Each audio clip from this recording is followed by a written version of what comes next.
Mr. Groom,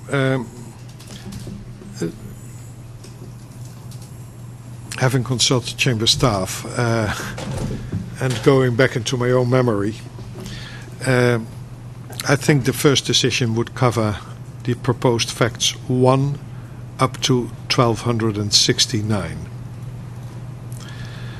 And you asked for the near future, what that would be, whether that would go until July or not. It certainly does not. I would be disappointed if that decision would not be out in the next 2 weeks. And I would not be unhappy if it would be out next week. And there are no guarantees given whatsoever, because a decision will finally be issued once all the judges agree on all the details of that decision. If this is of any help to you. It is, Your Honor, and if I could raise just a concern I think that the prosecution has with the restriction on the number of exhibits. When we consider that in light of your other guidance that bar table motions should not be submitted until near the end of the prosecution case, we consider that we could face a situation where we've made a choice or the mode of testimony for a witness. We have this limitation of 5 exhibits, and then when we come near to the end of the presentation of our case, there's a certain amount of uncertainty about whether we have been able to tender all of the evidence that we need to establish or to meet our burden of proof. And perhaps it would be better to put this in a written submission, but I do want to call to or raise with the Chamber, or at least make the Chamber aware that some of the interaction of some of the Chamber's guidance does give the prosecution concern. We are still trying to consider all of the implications of it, but there are some reasons for concern on the prosecution's part. You will understand that our guidance was not aiming at curtailing the prosecution in presenting evidence, but rather to encourage the prosecution to be as focused as possible in the presentation of its evidence. First of all, of course, I'll discuss the issue with my colleagues, and part of that discussion would also be whether we would invite you to make a submission, as you just indicated you might want to make. And of course you do not need our consent to make any submissions, but if we would consider, on the basis of what you've just said, that we would even actively seek such a submission, we'll let you know, and otherwise it's left in your hands whether or not to do so. Thank you, Your Honor. And could I ask the Chamber to consider one possible way of proceeding would be, it is the general plan of the prosecution to proceed with the presentation of its case in a way that's not dissimilar from the organization of the witness list, and that is by particular small components of the indictment. And perhaps one option that the Chamber might want to consider is that at the end or the conclusion of each individual component, that the prosecution would be entitled to submit a bar table motion. This way, we would have some notice if there was a need to adjust the presentation of our case at a time in the case which it's still possible. We'll certainly discuss and consider the suggestion you've just made. Is there anything, Mr. Lukic, you would like to already say about this concerns expressed by the prosecution on the limits the Chamber has put in its guidance on associated exhibits, and the suggestion to perhaps change the system and have bar table motions to be tendered in portions after a certain stage of the presentation of the evidence? As we emphasized during the 65-term meeting, Your Honor, we are happy with the ruling the Chamber made regarding this limited number of documents. that are tendered through the witnesses, and we don't have any intention to interfere with the prosecutor's way of presenting their own case. So, if they yes, but there was an other suggestion, is to perhaps to keep everything overseeable. And that's not about the number of the documents, but about the bar table motions to be filed at the end of the case presentation, whereas Mr. Groom, expressing some concerns about that, suggests that we should consider the possibility of bar table motions after I would say a certain portion, certain subject matter on which then evidence would have been presented by the prosecution. So that to do that in portions rather than at the very end.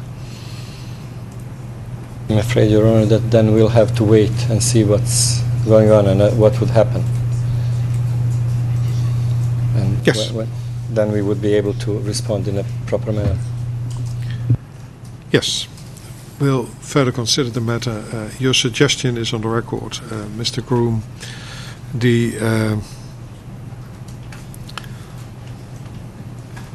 comment by Mr. Lukic is as well. I'll move on and now deal with some of the upcoming deadlines.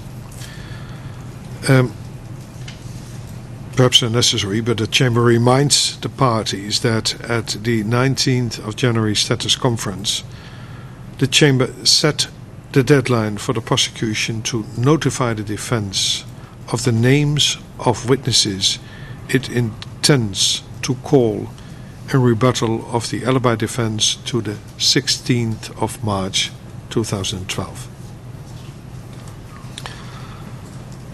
Further, related to the witness list filing, the prosecution is to submit its Rule 68 i disclosure notification by the 12th of March 2012. At the 20th of February Rule 65 term meeting, the prosecution indicated that it anticipates filing a request for an extension of time related to this deadline. The Chamber reminds the prosecution that requests for extension of time are to be filed as far in advance as possible and not at the last moment before the pending deadline.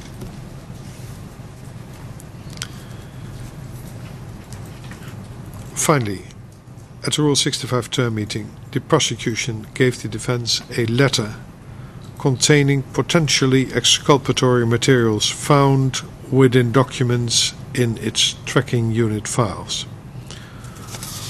For security concerns, the prosecution determined that the documents themselves could not be disclosed.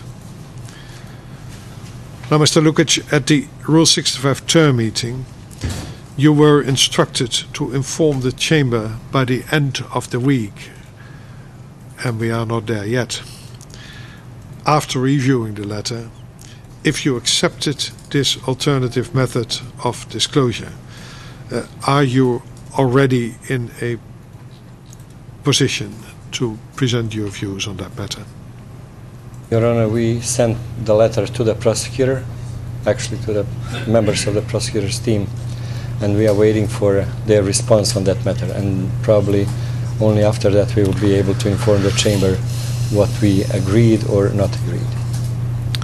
Yes, which means that the letter has triggered some communication, and the outcome of that communication would determine, or at least be relevant for the defense to determine its position.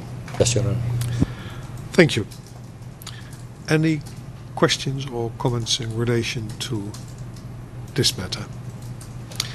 Then we'll move on. Next item on my agenda is disclosure.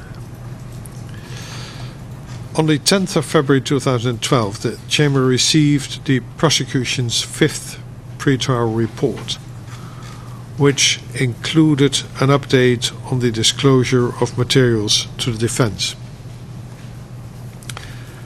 Additionally, the parties had already filed submissions related to the prosecution's proposed EDS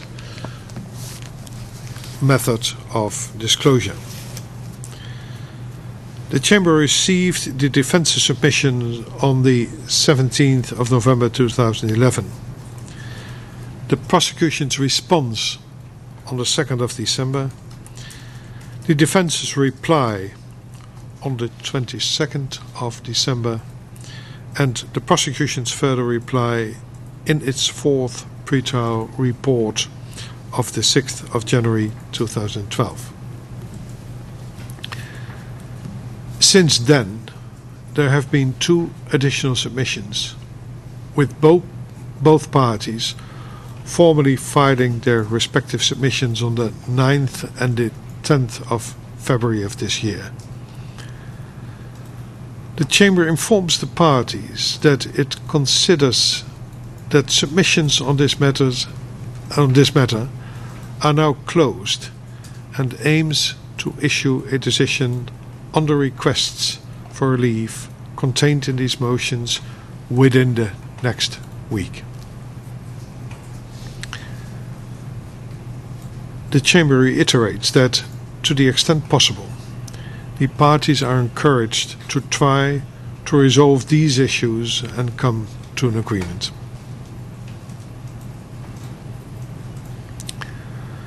At the 8th of December 2011 status conference, the prosecution was ordered to file a Rule 68 i disclosure notification 30 days after the filing of the defense pretrial brief. And as the scheduling order adjusted the defense pretrial brief deadline, the prosecution's disclosure notification deadline in relation to this filing is also adjusted to the 16th of April 2012. Your Honor, if I might return to the last issue, the Chamber has just announced that it intends to issue a decision with respect to disclosure in the coming week. Some of the issues raised in the motion by the defense are issues that I believe many have been resolved, some are not. The Chamber has instructed us to file a report on that after the date of it intends to issue a decision. So I wonder whether it would be prudent or helpful to the Chamber to inquire Mr. Lukic at this stage. I know there were some productive meetings this week, at what stage he sees as the problems that have been solved and what problems he sees as still pending.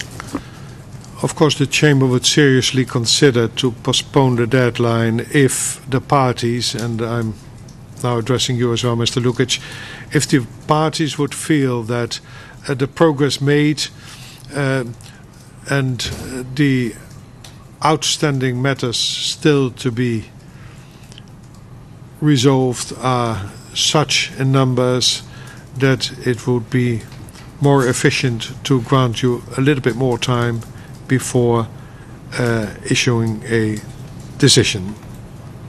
Yes, Your Honor. I think that the defense is working hard together with the prosecutor's office to solve the problems, and at least we need meeting which is scheduled for tomorrow afternoon to see actually which point we reached by this moment. So probably tomorrow afternoon we will be able to inform you further on this matter. There are some problems that are technical problems that are still being worked on, but if I could ask Mr. Lukic to address, I believe some technical problems have been solved over the course of this week, and if he's in a position to do so now, I think it might be helpful for the Chamber to hear his point of view with respect to what has been solved. And my staff informed me that it has been quite significant progress.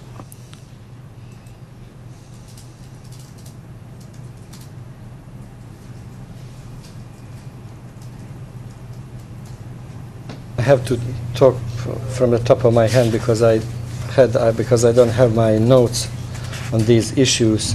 But yes, we